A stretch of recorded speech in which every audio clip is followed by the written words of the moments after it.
Stupid marketing strategies, aggressive pricing, and reviving iconic brands. They have legit deployed every trick to dethrone me. Yet, here I am, thumping away, ruling the sales charts and Indian hearts. Reviving iconic brands? Was that a jab at me? But who cares? I'm faster than you, and I handle better than you.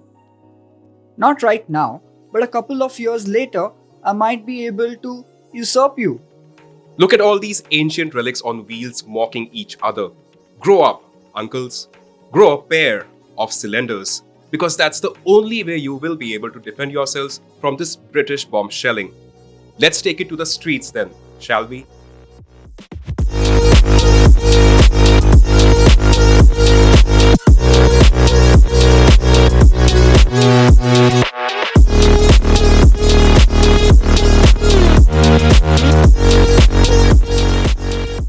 You guys did smoke me behind, but the ride was a sense of occasion for me. Lethargic. That's what you are. Stop masking this trait in the name of feel. Excuse my burp, but I just don't know why I am here. Might be because I ate you guys for breakfast. Sorry to barge into this very meaningful conversation that you guys are having with each other. But they need more clarity. And I'm assuming that these motorcycles have already introduced themselves. But just to make things clear, this is Anand Pandey from BBC Top Gear Mag India, and this is a comparison review between the Royal Enfield Classic 350, the Triumph Speed 400 and the Yezdi Roadster. Just look at the numbers. Feels insulting to be part of this comparison. But speed, it isn't just about the specs, is it? It is about the ride experience, and that is the point I'm trying to make here. So, please let me get down to it.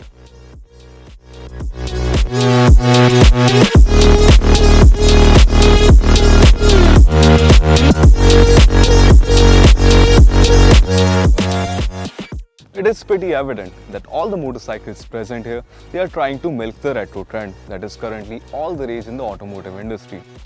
Might be because modern designers are screwing up a lot, but all the motorcycles present here, they have the same retro destination in mind, but they have taken very different roads to get to that destination.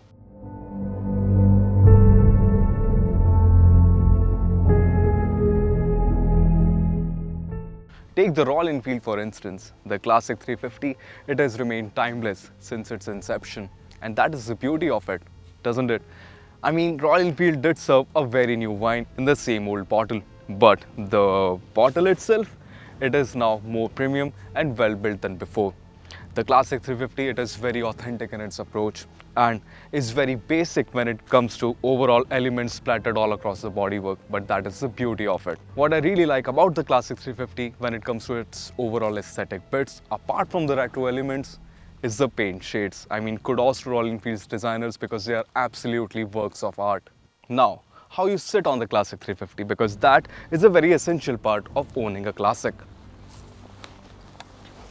It wouldn't be wrong if I say that this is the most comfortable motorcycle in this comparison test review.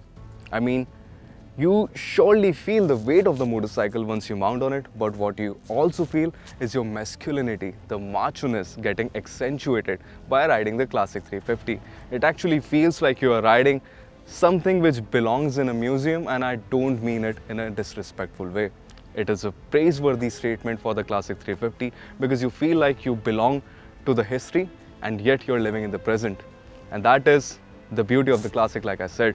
Like I mentioned earlier as well, the rider's triangle, as you can very well see, is the most comfortable of the lot, and you would definitely appreciate it on those long highway hauls when you just want to sit on the motorcycle and enjoy the scenery without your back getting hurt or your hands getting hurt, for instance.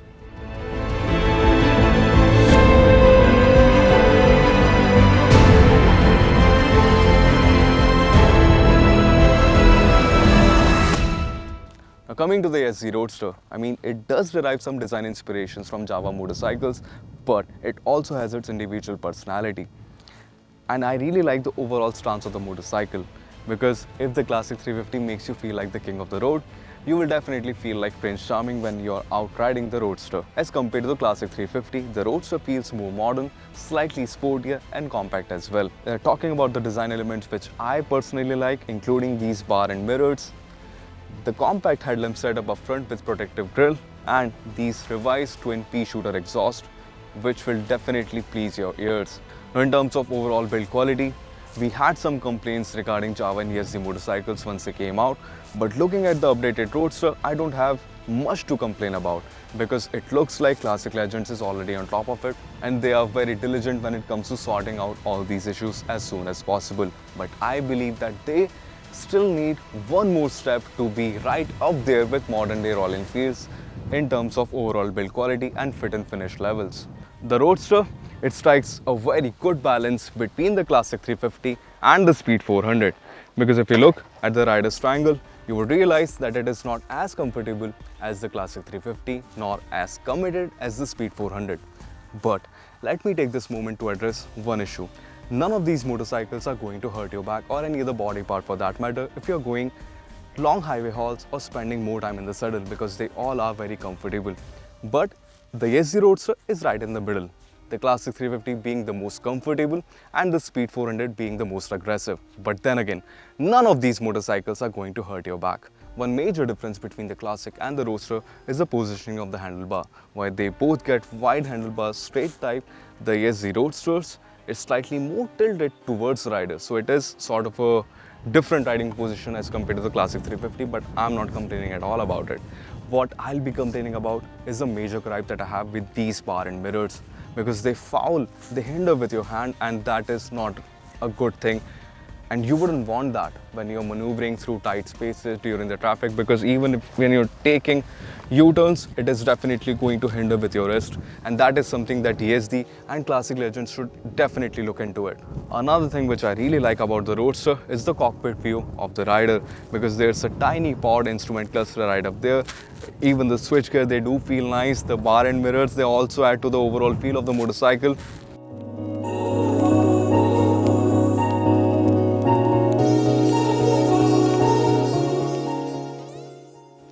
Look at that arrogant little motorcycle standing there, flaunting its beauty and bling.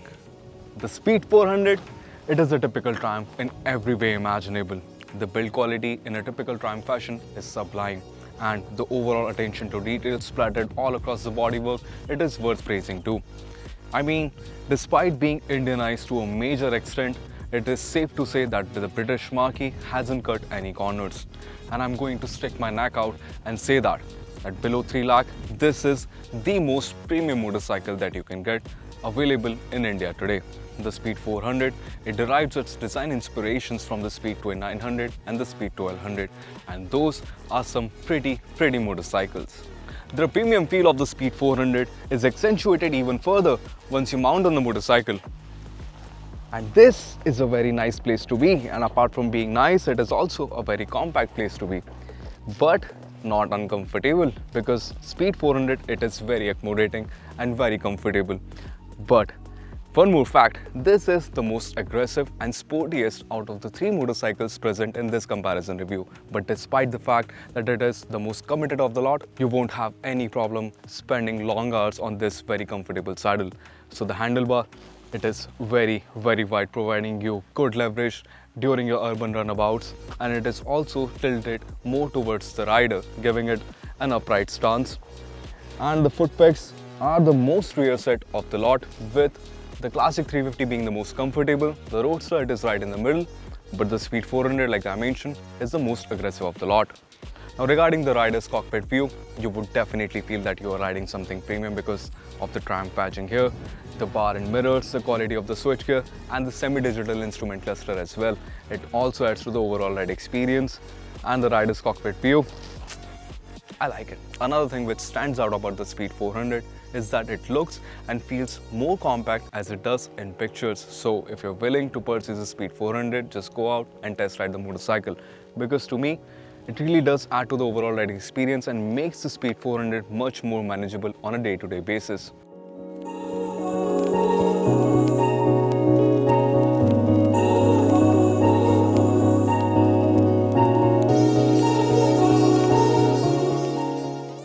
In terms of features and instrument cluster, the Speed 400 leads the charge here, with the Classic 350 being the most basic motorcycle. The Classic 350 has a retro instrument cluster with just the basic readouts. including a fuel gauge.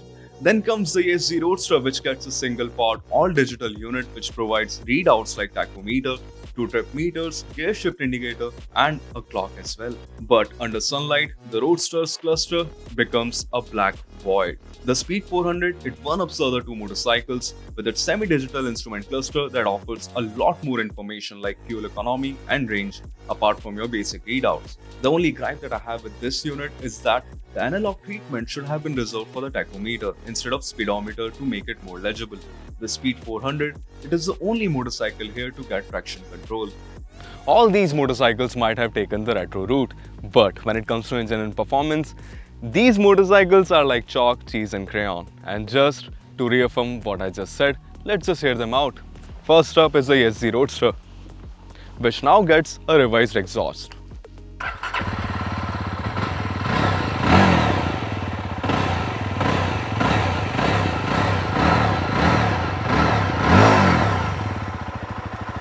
And now the classic 350.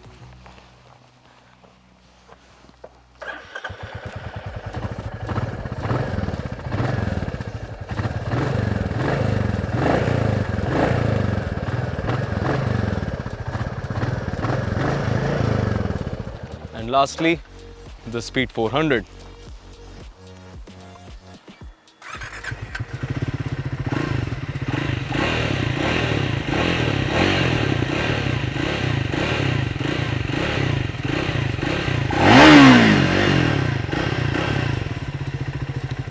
Now I know, traditional Royal Enfield fanboys are going to stick to it that the classic 350 sounds the best. But the last time I checked, India was still an independent country. So the comment section is all yours. Do let us know that which motorcycle among these three sounds the best according to you. Now if you're concerned about the sheer numbers of these motorcycles, majorly the specs, just pause your screen, take a good look at it, and after you're done with that, let's just move on to the actual ride experience.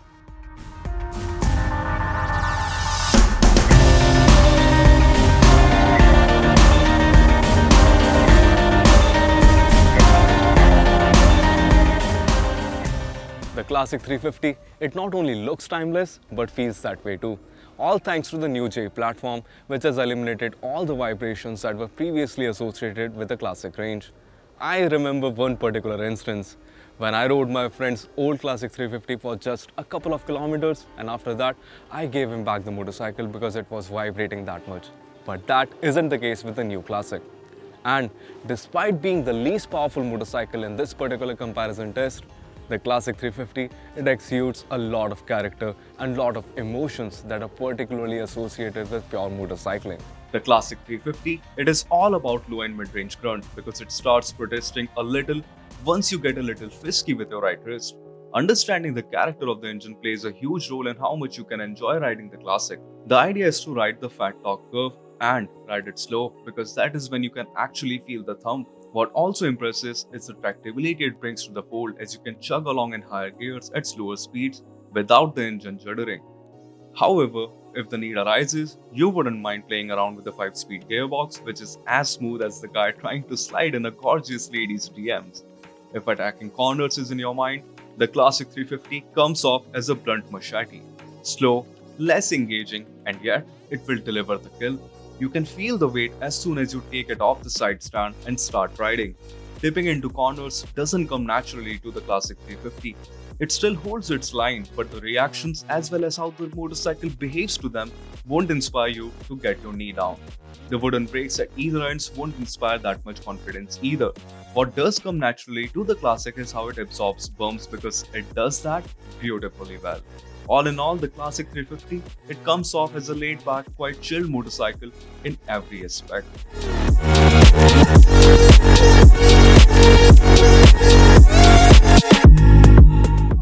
I'll let you in on a little secret. Before this comparison test, I had some preconceived notions about the Yezdi Roadster that I'm not going to be that impressed by this particular motorcycle. But here I am, sitting here a little shocked because you see, during the model year 2023, Yezdi has implemented a lot of changes inside the Roadster to make it more user-friendly and smoother than before. Key engine parts inside the Roadster have been revised to bring down the noise levels as well as vibrations too. And apart from that, it now also gets a bigger rear sprocket for more low-end grunt and a revised fuel mapping too. So all these changes combine together to make the Roadster more pleasing to ride than before. And if you compare it to the classic 350, it definitely feels peppier and more engaging to ride. The revisions made to the engine have worked wonders for the Roadster because, as far as I can remember, this engine has never been this refined in any motorcycle it has been plonked in when it comes to Java and Yezdi motorcycles. The focal point of this engine's character is its grunty mid-range and top-end surge. This is where the Roadster feels a lot different than the classic. It is more eager to gain momentum. While it might not be as tractable as the classic 350, it definitely has more rewards up there in the rev range. Given the more modern engine architecture and better performance figures, it also feels less stressful at triple-digit speeds.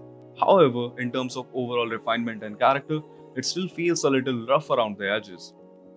The Roadster, it is around 11 kilograms lighter than the classic 350, and it actually feels that way because the Roadster comes off as a more agile and engaging motorcycle. It goes around bends with much more composure and precision as compared to the classic. That has to do with the suspension setup too, which not only absorbs undulations but also makes the Roadster a more communicative machine. It might not be as plush as the classic, but the Roadster, it actually feels livelier when you're going fast. Its brakes too feels more potent and communicative than the classic. They seem adequate for the level of performance it packs.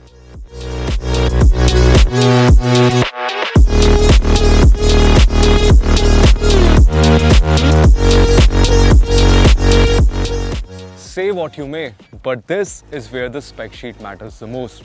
Because the Speed 400, it is miles ahead of both the motorcycles when it comes to outright performance and acceleration. Because you see, its more modern architecture as well as accessible yet potent performance makes all the difference when you compare it to its rivals. In comparison, the Speed 400 makes the classic feel like you're driving a sleigh with sandpaper below it. It might be the most powerful and fastest motorcycle here, but the way all the performance is delivered, the Speed 400, it wouldn't soil your pants. The performance curve is very linear, but the focus here is on the mid-range, making the performance on tap quite usable when the going gets real. In the lower revs too, it doesn't judder while up there in the rev range, it doesn't fall flat either. It also has the highest comfortable cruising speed as it can cruise at 120 km per hour all day long. The sophistication of cycle parts chosen to build the Speed 400 shows in the real world too, because the ride quality is surprisingly plush, despite having the most taut suspension setup in this comparison. The synchronization between the chassis and the suspension setup also makes the Speed 400 a joy to ride around twisties. The Speed 400 feels the most connected, lively, and potent motorcycle out of the three. In terms of just the emotions, it might not feel as special as the classic or as mechanical as the Roadster, but who cares when you're belting down a serpentine road at triple-digit speeds? What also pushes you to go even faster is the potent braking setup, which can actually make the Speed 400 stop on a dime. It is now time to wrap it up. You guys still want to say something? I'm faster. But I'm handle better. You're not paying attention. If I let them talk, it is going to take the entire day. So what I'm going to do is just take the freaking keys out. Now just shut up and listen to what I have to say. So the thing is, Royal Enfield's absolute domination in the market has pushed so many things. It has pushed iconic brands like Yezdi to revive themselves and big guns like Triumph to enter into a different segment altogether. And lucky for us, we are winning. But the thing is, the classic, it is not going to lose because it has a huge cult following which is going to be very hard to challenge. And what also helps Classic's case is the laid-back ride experience which is very hard to replicate for either of these motorcycles. Then comes the Yezdi Roadster, which is sort of a middle child here, hanging right in the middle of it and often getting ignored. But it is a very likable motorcycle. It presents itself as a slightly sportier and more engaging alternative to the classic 350. And I have this feeling that 1 or 2 years down the line, when the Yezdi motorcycles and Java motorcycles for that matter receive countless updates, they are going to be right up there to pose a serious threat to the Royal Enfield family. And even right now, as an individual motorcycle, the Yezdi Roadster, it is worth considering. But the major problem here is the Speed 400 and the price it has been launched at. I still remember during my first ride review of the Speed 400, I labeled it as a nuke. And now it is even more clear that it is actually a freaking nuke that has been dropped on its rivals. Even if you take the pricing out of the equation, the Speed 400, it is still an impressive motorcycle. And it would be safe to say that currently it is one of the sweetest reels that you can crack in the Indian motorcycling scenario. It has it all. The Triumph badging and everything that comes associated with it. So be it sublime build quality, attention to detail, thrilling performance or engaging ride experience, the Speed 400, it packs it all. So this is all folks. This is Anand Pandey from BBC Top Gear Mag India signing off. And if you still have any queries regarding all the three motorcycles and how they fare against each other regarding any department, just drop them down in the comment section below and I'll make sure that I answer to your queries, not them, because then the opinions are going to be very, very biased and downright mean as well. See you around.